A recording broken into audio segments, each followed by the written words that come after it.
All right, I fucked that up. Why is that not correct? Bum, bum, bum. Save. Show. There we go. I don't know what happened there. Sorry about that. Yeah, so we got something really new to me. I don't know who these guys are at all. I've never heard of them before. Where are they at? Okay, so we have Tanner and Company Brewing from Chester, Nova Scotia. They're in where in Chester? Chester Basin, Nova Scotia. Okay, popular vacation spot. I seem to recall a lot of popular vacation spots in Nova Scotia, of course. This is their pale ale at 5.5% alcohol by volume. Ingredients: barley, hops, yeast, water. They say they brew it with a base grain called Maris Otter. Okay, yeah, familiar. Premium British malt. Yep. Uh, they feature American hop varieties sparingly for both IBUs and flavors. And it says 20 IBUs on this. Traditionally different, they say. They say paying homage to our German heritage and relatives who were some of the first to settle on the South Shore. And there is like a New Germany in Nova Scotia. There's a town called New Germany. Or is it a county? Or I can't remember. We produce a line of beer that recipes that are traditional yet different. We like to experiment, adapt, and ultimately create something unique to us that can be enjoyed by everyone. So, Tanner Brewing, and we're going to take a quick look at their website and see if they got anything going on there. Share screen. All right, we're here.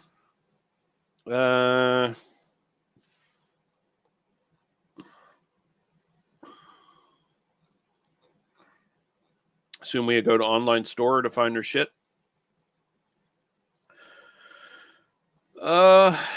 Yeah. There's all their rules. They have like pretty much every brewery these days. They do have deliveries. Looks like it's local area stuff. Bridgewater to Halifax. Yes, that's within there.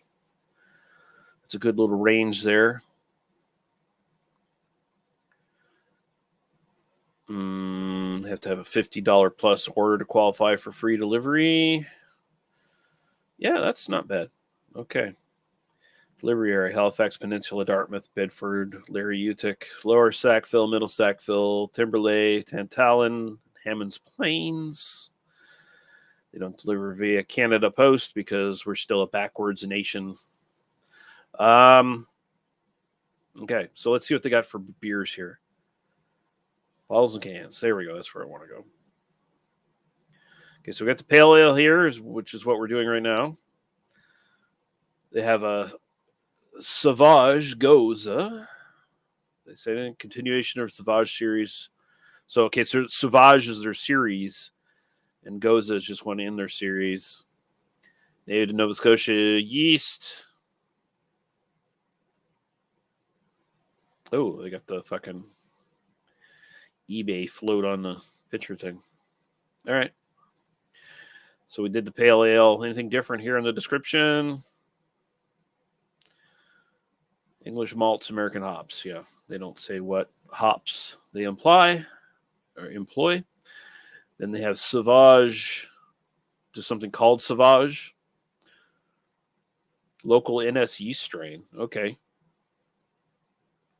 So this is almost like a harvest ale. They're local grain, local yeast, local grain. Probably the hops are the only thing that are not local, so not truly a harvest ale. Lemon drop. What's that? Kolsch. Okay. They got a wheat beer, cherry wheat beer, Kott Booster. Old German. So they're really influenced by German stuff, apparently. Very old German beer styles brewed out of the town of Cottbus. Apparently a region that played fast and loose with the Rheinspagat, purity laws, cup buster, weed oats, honey, all kinds of shit in that one. Okay. Belgian Saison, IPA, Harlequin, what's this? West Coast IPA, okay. Hop and Weiss, Lost. Dry hop, Czech premium Pilsner style. Most, maybe. I don't know. But man, I want to get a hold of that. Czech Pilsner style. Yeah, okay. Looks like they make some pretty fucking interesting stuff. They have a Brooks IPA, half Nelson. What's that? It's a Saison. Blueberry Brown Ale. Porter. They have a fucking porter. They have an alt beer. They have a Dunkelweizen. Jesus. Barrel aged. Where have these guys been? Barrel aged porter with berries. Blueberry mint sparkling mead. Winter spice sparkling mead. Cranberry Amarillo sparkling mead. And dark and stormy sparkling mead. That's fucking cool. Okay. I'm interested. I'm fucking interested. They got my eye, man. Let's see how this pale ale is. Usually you'll see this happen, like a brewery will, their first introduction to the NSLC is like, oh, here's our pale ale, here's our base IPA, here's our blonde ale or whatever, you know? So hopefully if this takes off, they'll get more of their shit in the NSLC. Because all the NSLC cares about is selling. And if your stuff's selling, they'll put it on the shelves. So if this stuff ends up selling, we might see more of their interesting stuff show up. I'm assuming maybe this is like one of the first things they've canned too, because on their shop they're showing all bottles, right? So the fact that they're canning this was probably part of the move to get it in the NSLC, because the NSLC is much more likely to pick up cans than they are bottles. So, especially in this day and age, very rare now to see single bottles of anything in the NSLC as far as like craft brews and stuff go. Like I think it's pretty much unheard. I can't actually think of any single bottles of anything I've seen on the, like, just the singles shelves now. It's pretty much all cans. You want to get bottles, you have to buy like a 6-pack of bottles or something. And even then that's kind of rare now. So, which is a good thing. Bottles, as much as I have some nostalgia for it and the aesthetic of a really nice looking bottle with a nice label, they are the inferior packaging. All right. So that's a golden color. Not much darker on the screen there. Looks good. Nice pale golden color. A little bit of haze in there. Paul in the chat saying, except for a few craft brews and traditional European styles, I prefer bottles. Yeah, each their own.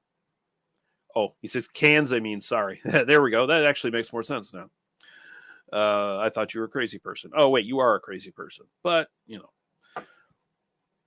But yeah, you know, like, I'll still fucking mark out for like some sort of uber Belgian Fuckelweisen quad something, you know, in a fucking big bottle with a, you know, cork and cage or whatever. I don't care, you know, if the chances of it getting infected are like way more. Yeah, you can still sell me on a bottle once in a while for something special. But cans are just so much more convenient, so much better at preserving the beer for a longer time. It's and easier to chill as well. Superior format. So see what we got here.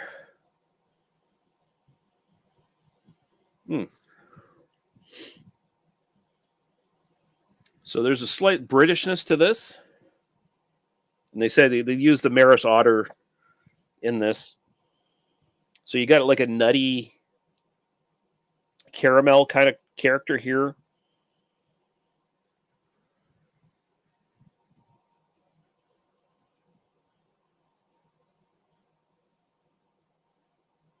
Let's see. Paul says most a moist blonde summer crusher.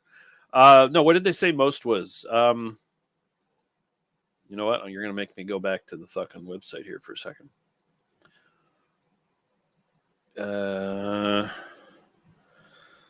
So I'm probably pronouncing it incorrectly. It's probably pronounced like most or something like that because it's actually a style. So it's just some sort of name for Czech premium Pilsner. Yeah, I guess. Although they say 5.7% alcohol by volume, 40 IBUs. So that seems like a pretty intense Pilsner, honestly.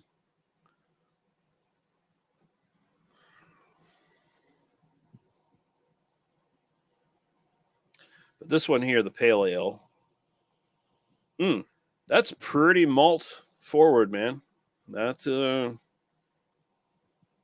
more you pull on it, the more you're getting like almost like a nut brown, dry nut brown.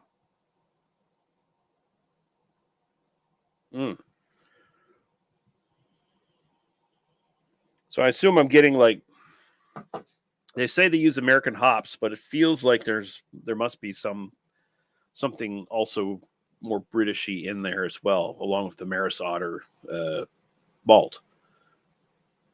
But maybe I'm wrong. All right, smells really good. Definitely smells intriguing. So we're gonna go to the taste. Cheers.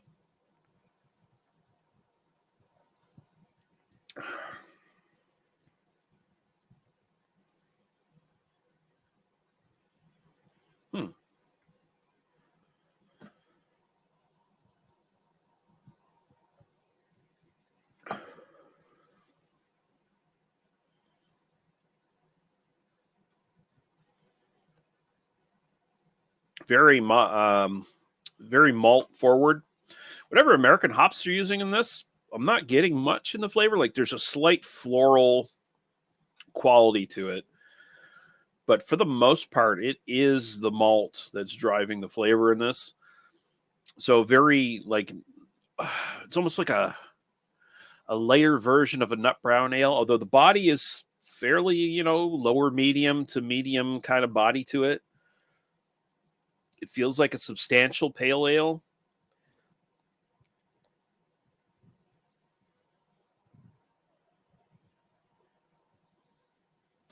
Mm. Mm. That sort of floral quality to the hops gives the finish almost a ever so slight like kind of dry mint chocolate finish almost. And people familiar with my channel know I'm not a big fan of mint chocolate, but this is tolerable. It comes off pretty well here. Plus, that's just me. That's my tasting notes. Other people might not get that at all. They might just be getting the nuttiness of the hops, or I mean the malt, and nothing else.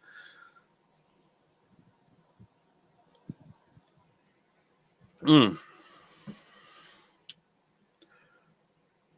IBUs, but it does. There's a good little bit of bitterness in the back. It's not like IPA level or anything like that, but it's there. Nice drying finish.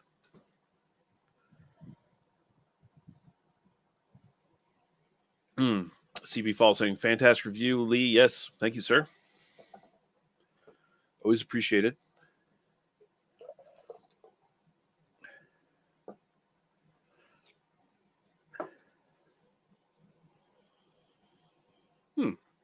Very simple. But yeah, it's different. It's definitely a different spin on basically like a traditional Brit pale ale in the sense. The hops are different, and they take it to a bit of a drier finish than you'd even. It's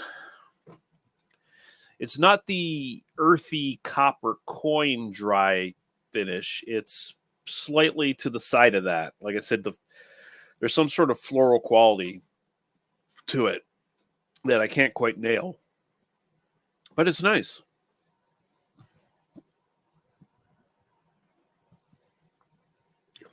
And honestly, anything that's not fucking Haze Bro, pineapple, mango, whatever, coconut bullshit is going to be getting a slightly higher grade in my book at this point because I've been so over that shit for so long now.